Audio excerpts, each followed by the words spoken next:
The Warriors are the fastest team in the league. Like, they're dangerous. Like, you look, they got Steph Curry, who's in his prime. Like, most people would say, like, he was in his prime back when KD was on the team and they was going to all them NBA finals against the Cavs. You'll say that's when Steph Curry was in his prime. But if you know basketball and you understand the game and you're a student of the game, you'll see that Steph Curry is in his prime now at the age of 34, which is scary. And then Klay Thompson, he's coming back to form. I mean, he's still knocking down shots. He hasn't gotten back to full form yet, but he's still knocking down shots.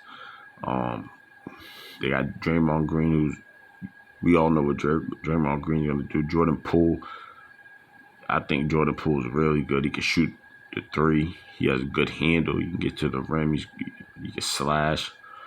He can finish. He has deep range. James Wiseman, who they didn't even have last year, and still made it to the finals without James Wiseman. Now you add James Wiseman. He's a rim protector. You know what I'm saying? More second chance opportunities, more defensive rebounds, opportunities to get on the break. And that's where the Warriors excel when they're on the break. When Draymond's pushing it, he got Klay to one side, Steph to one side, or they set a screen and semi-transition for Steph Curry to curl around and knock down a shot.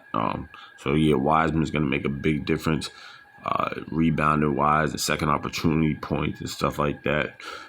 And second opportunity that's when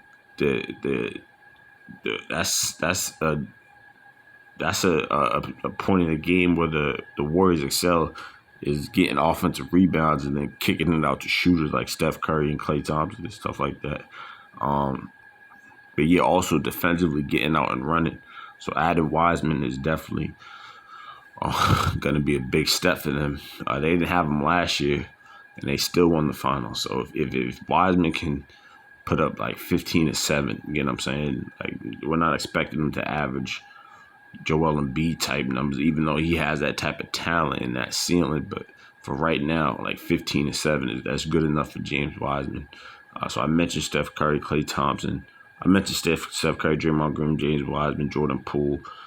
Andrew Wiggins is solid. He's improved a lot. Knocking down jump shots. He can create off the dribble. Other than Steph Curry, Andrew Wiggins is really the only player that can create off the dribble and get his own shot. So he's a lot of people will say Jordan Poole's better, but I think Andrew Wiggins is their next best shot creator as far as isolation situations. Now the thing about Klay Thompson is he's coming back. He just came back from injury last season. He's still not 100%. Like, I could tell from watching the highlights, he's still not back to 100% yet, but he's playing his game. He's knocking down jump shots, coming off curls, knocking down jump shots, knocking jump shots down in transition. And that's the thing. You look at these athletic guards in the league, like Derrick Rose, John Wall, Ja Morant, Russell Westbrook. Those are the 4 most athletic guards to ever come into the NBA. And they've all,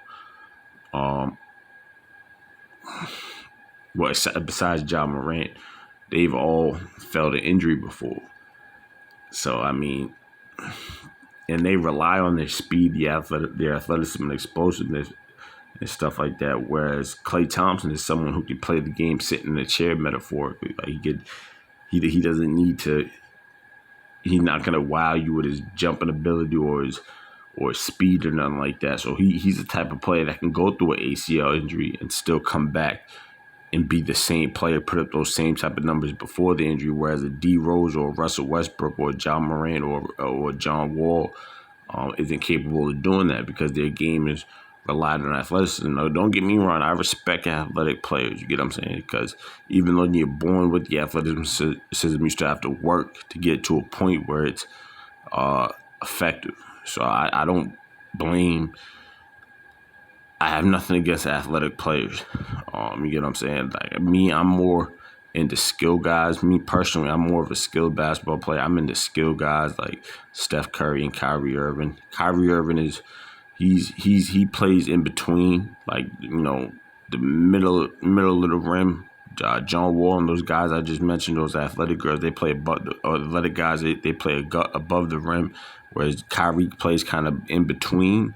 and Steph Curry plays on the ground. You get what I'm saying? Klay Thompson plays on the ground. They're not athletic. Draymond Green isn't. Draymond Green's athletic, but I mean Steph Curry and Klay Thompson, they play on the ground. You get what I'm saying? And that's why they're so successful. And that's why, and you look at Steph Curry, he came back from injury, and he's playing better than he's ever played. Klay Thompson came back from injury, and he's still capable of doing those same things because his game is relied on skill, fundamentals. It's not relied on athleticism. Not that those athletic guys don't have the skill. They have skill, ball handling skills, but their main thing is athleticism. So Klay Thompson's the type of player that can come back from injury and still have success. You get what I'm saying? And that's why the Warriors won the finals last year and are still final contenders this year, because Klay Thompson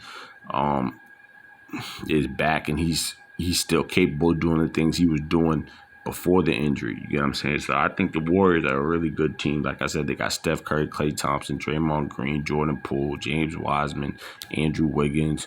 You know what I'm saying? Honestly, they're one of the deepest teams. I think they still got Looney, Kuminga. So they're one of the deepest teams in the league, like a Boston Celtics or an Atlanta Hawks or a New York Knicks, who, in my opinion, are the three deepest teams in the NBA. They look the best on paper. When you go on paper and you look at those three teams, they look the best on paper.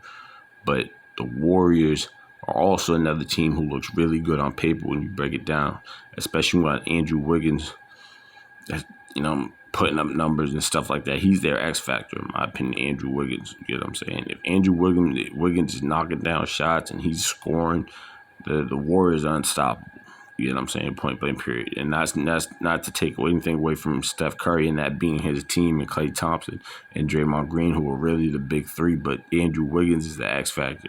If he can average between 15 and 20 points, you know what I'm saying, 3 to 5 rebounds, a couple of assists, you know what I'm saying, something like that, that's just more success that they're going to have. So I think the Warriors are a dangerous team. They're the fastest team in the league. Point blank period. I watched a couple highlights. I'm like, wow, they run every. They're like the Lake Show. Back when they had Magic Johnson and James Worthy and those guys. The Warriors, they play a fast pace. I think the Nets are the quickest team in the league. The Warriors are the fastest team in the league. That's kind of the finals matchup I want to see, Warriors, Nets. Just because I think Steph Curry and Kyrie Irving are the two best players, not point guards, players in the NBA. So that's why I want to see. That's what I want to see in the finals, is those two teams right there.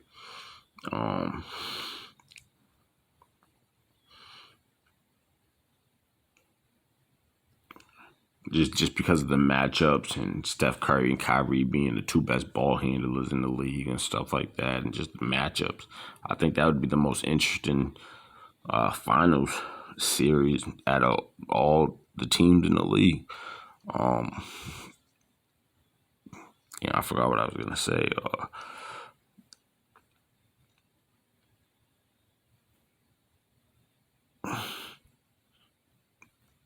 The Warriors are dangerous. They're gonna be a really good team, I think, moving forward. And like I said, Steph Curry's in his prime, in my opinion. Like, a lot of people would say I'm crazy for saying that. They'll say, "Oh no, he was in his prime back when he had KD and they was playing the Cavs every year in the finals." No, he's in his prime now.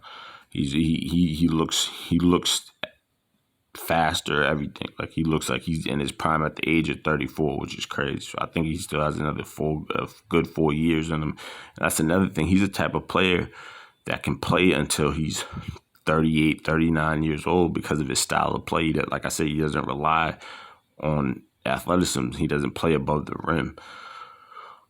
So that's why I think he's the type of player that can last, that can play till he's 38, 39 because of the way he plays. You get what I'm saying? He can play off the ball. He can play with the ball in his hands.